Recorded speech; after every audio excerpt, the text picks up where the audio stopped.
I think one of the issues that we have are that people from all types of backgrounds enter into the cannabis industry. And some backgrounds seem to be good fits, some seem to be better than others, but they come in and they, without thinking that this, and honestly, back in the day, back in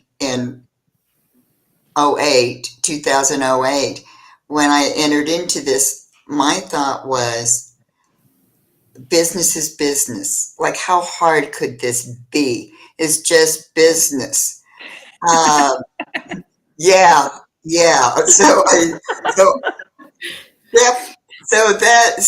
I talk to entrepreneurs all the time, and who are entering this with that mindset. That is so not true. Whatever you thought you knew about business, you really need to rethink it. And the one thing is marketing. So marketing, like we were talking, and Sarah, you were saying, even though you're in something that has nothing to do with touching the plant. I mean, you're in a nice, Yeah. You're the legal part. You've got your traditional clients, but yet you got to get up every day and see, well, is this banner going to be in compliance? Can you get Right. away with this? And something as simple as my website. I have products listed there, that are cannabis related, but I have to tread carefully too, because if I get flagged or something happens, that's my Stripe account. That's everything too that affects my end. So again, we're not immune to that either. Even though we're just marketing, it's like, oh no, she's just a marketing chick. She's just making promo products. No, like there's so much more too that I fall under, within regulations as well. And nobody really thinks about that because, I'm not plant touching. But then, I have other industries that I work with as well that are also regulated. I work with casino gaming. And so there's so much more too that, goes on behind the scenes there. So, it's just amazing how it's not just business, and you have to align with each industry and make sure that you're catering and providing the service that they need, specifically for that industry. And, I'm not as involved as Dee or as Angie, in the industry. I'm not plant touching. I'm not, dealing with packaging all the time. But when you think about it, it's just, sorry, I had a brain fart. um, it's just amazing that, I think I try to bring in more of a business professionalism to the industry. I think we talked about it in our the clip notes as well, that that everybody comes in with a certain idea, but it's completely the opposite. It's just you have to learn how to work within the industry, because it's cutthroat for one too. And if you can't keep up with that, it's just like, just step away gracefully. Just don't. It's fair. You have to be able to, to be in the industry. I'm longing for the day that we can have a commercial at the Super Bowl. Right? Come on. I mean, the Bud Light commercials back then were so cool. I know. Well, the Detroit Tigers the content are allowed to come out. So right. It's called the Super Bowl. Like a perfect name. Like, really? I know. Come on, guys. Jump on this. It's 2025. There's so many markets in the country. It's 41 states. Because you know that everyone was in their cars getting high before they walked into that stadium. Exactly. As we do. And all your food sales increase, which help your alcohol. There you go.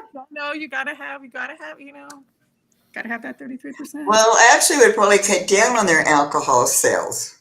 Yeah, but they're like most establishments, if you sell alcohol, you have to have at least 33% food sales. Like every restaurant and everything is like that. So, we helped your food sales. You're welcome. Right.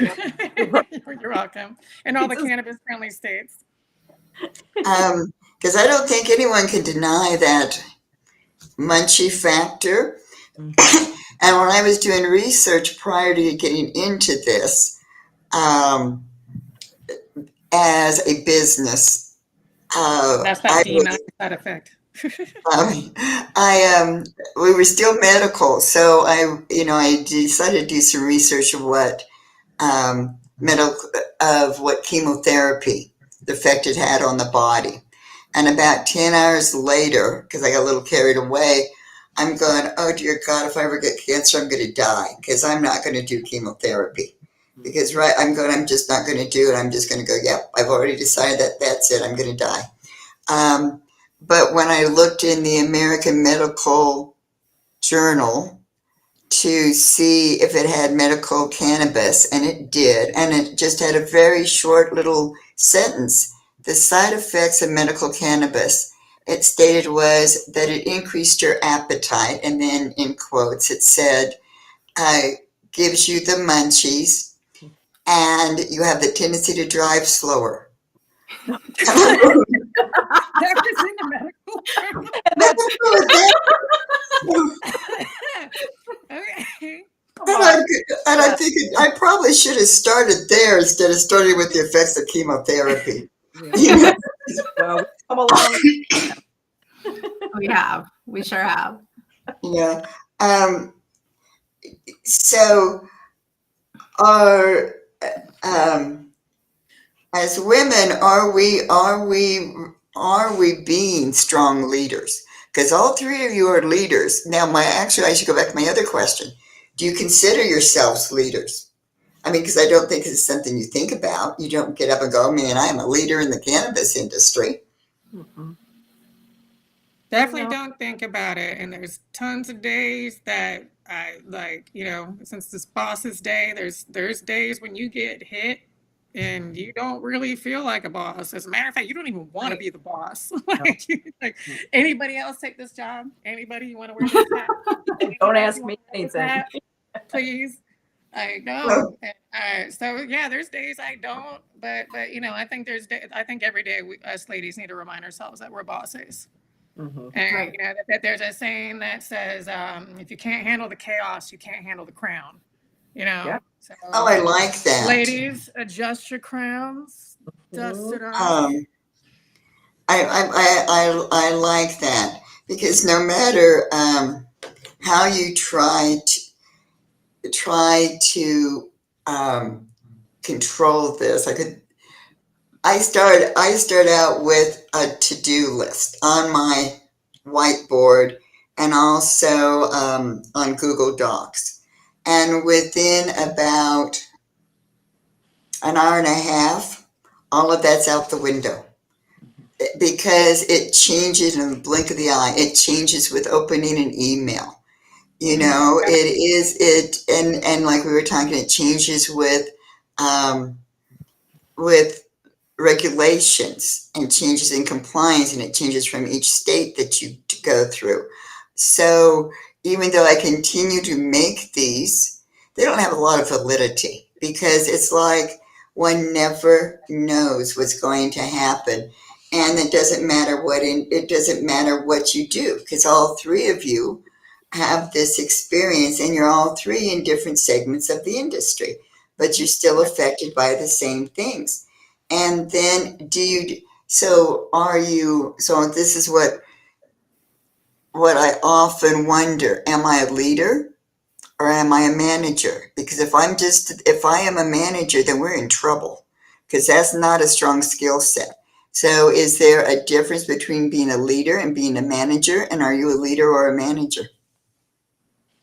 I'm definitely a leader.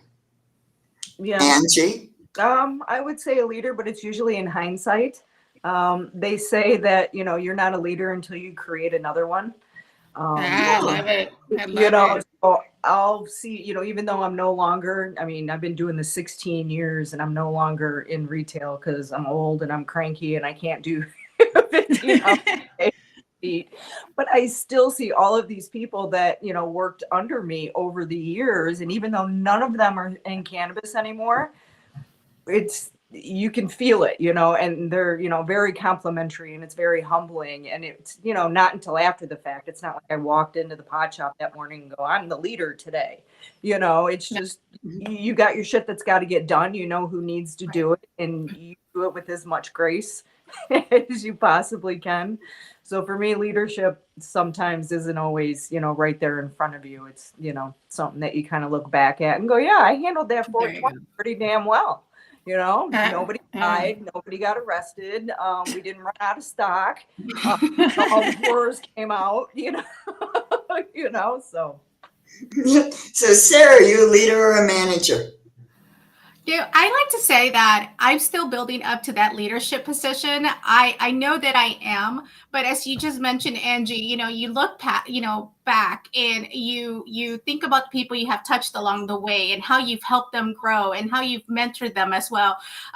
Because I'm in my 30s, and I've gotten the opportunity to work with the younger crowd, early 20s, that are just starting out in the industry, that are just starting to build a career. And there's so much that I would have wanted people to help me, where even going through college or whatnot, that's the business side of thing. Like, you're building your foundation, but again, your leadership skills, you build upon them. You don't just you're not just born a leader. Whether it's motherhood, whether it's your day to day. I mean, you start off somewhere, but again, you can pass that on to people. I think for me, that makes me a great, a damn good leader. To where, I'm like, okay, I'm helping the next generation. I'm helping them, grow into something and fill these positions that otherwise would be left open. And now, with everything that's going on right now in the economy, it's so many of these kids are out of a job. So if we can help them, why not? So with me, and then I deal with suppliers on a day-to-day basis. I deal with clients on a day-to-day basis, to where, I need to make sure that my leadership skills are always top notch. Otherwise, it all goes to shit, excuse me, but it does. It's like you're putting out fires. You're, in our industry, we have a saying that goes, do you want to be an order taker or an order maker? So, it's pretty much saying, are you just going to be the manager, or are you going to be really stepping up and, making that sale? So I know it's a little bit different, but again, to me, it's always a constant learning curve to get to that leadership position that I want to be in, because I'm a work in progress. And, having opened Brand Rave only 2 years ago, shifting over from my 9 to 5, where I was like, oh yeah, I have a secure check every week, or, anything like that. It changes your mindset. So again, you try to be that better person so that you can help everyone else along the way. Yeah, and influence. I think the empathy part and the women probably do that, because I know you, Angie, like, you probably think the same as me. I love it when I find a hire that is just as passionate as me. Yes. Like I love it. Like, when I could see it in you, like, I like passion over degree any day. Passion over paycheck. I've taken jobs just because I love it. Yeah. And like, part of my job is figuring out the devil in the details, and I have to make an SOP to almost be dummy proof. And but when I hire my managers and my sous chefs that end up being the executive chefs to my kitchens, when they start passing down the passion and they start, like it's awesome to see them get excited. Like and like you said, it's just helping people. Like, Sarah, you're an author as well. Like, I have the Happy Chef Expert Cannabis cookbooks. I get people that hit me up on social media is that, I help them with their formulas, and I help them get in the industry. I've gotten, it's awesome that especially women, when I get hit up by women that want to be in the industry, I'm like, yes, it's like I met a little me.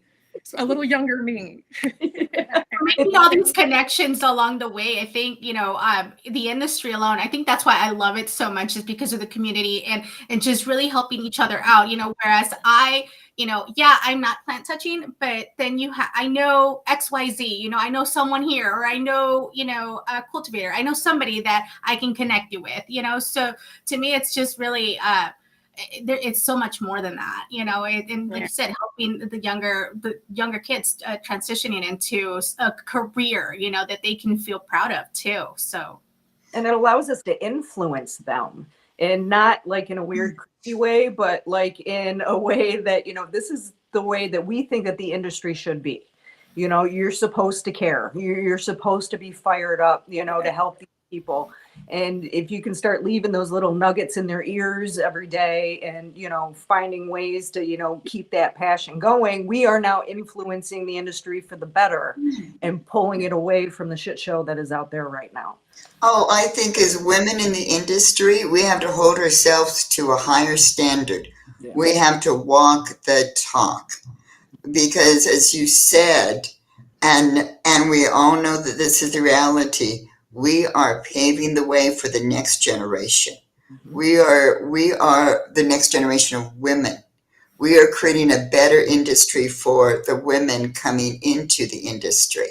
And I think the more women that we can get into the industry, the stronger we are as a community of business women in the cannabis industry. And when I say hold ourselves to a higher standard, I really do think that is to walk the talk. I'm not talking about using words like fuck. It's just, Because we say love it the so word well. fuck around here. Yeah. yeah. You say it so well, Allison. Um, Yeah. well, because as Dee, as we were chatting prior to going live here, Dee used the word that I love, fuckery.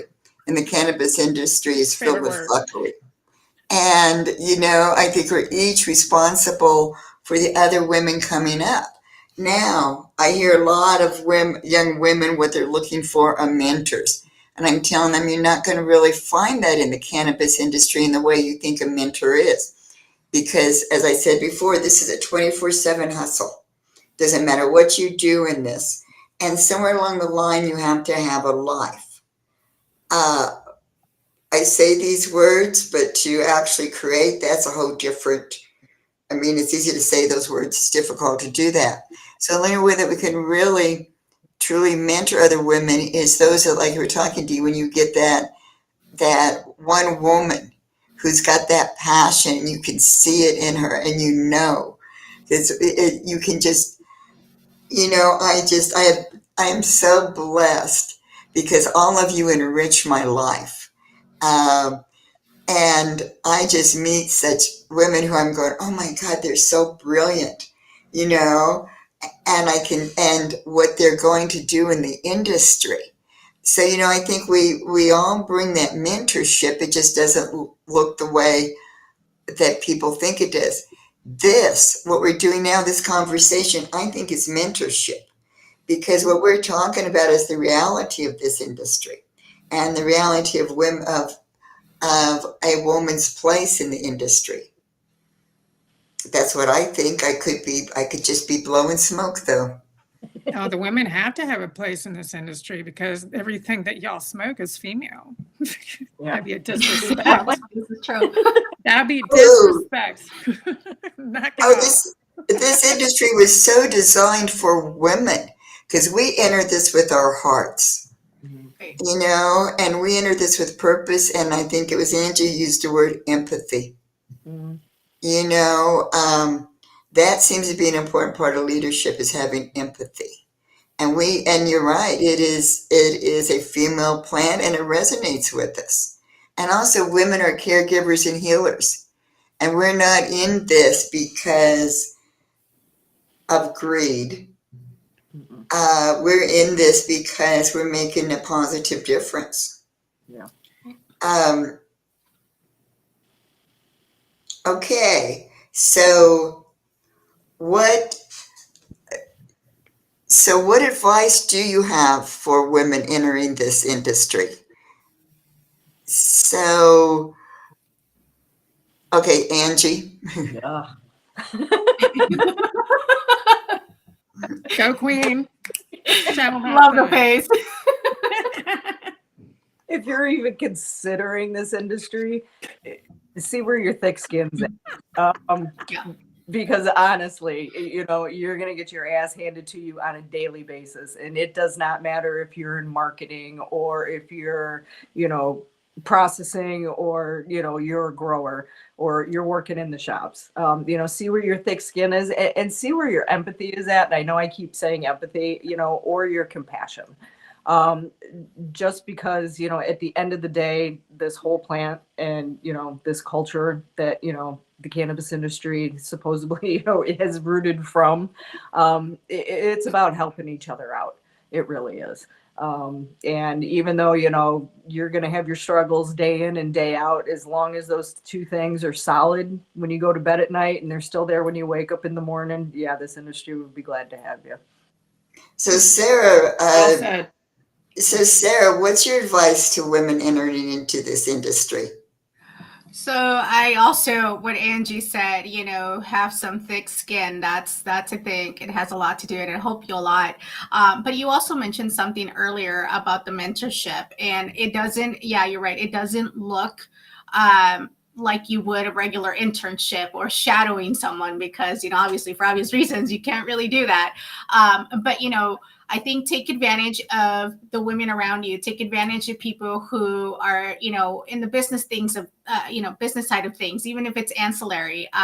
Really make those connections, because that'll take you a long way as well. You talked about the mentorship. Right now, I've actually reviewed a few other mentorship programs through other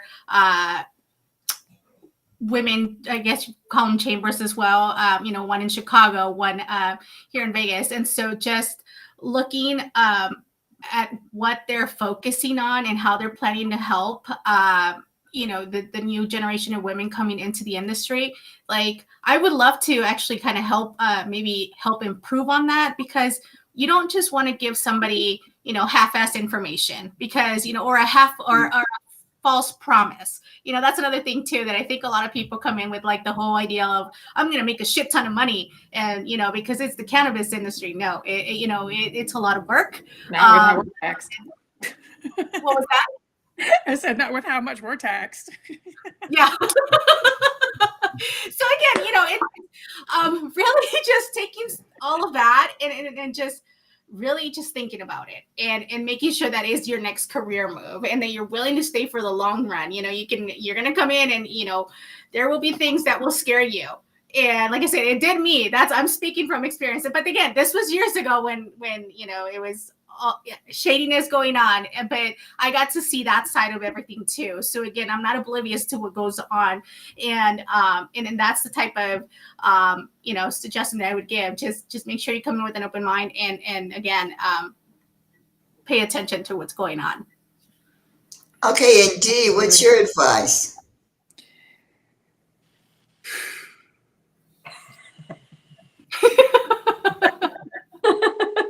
Don't quit your day job.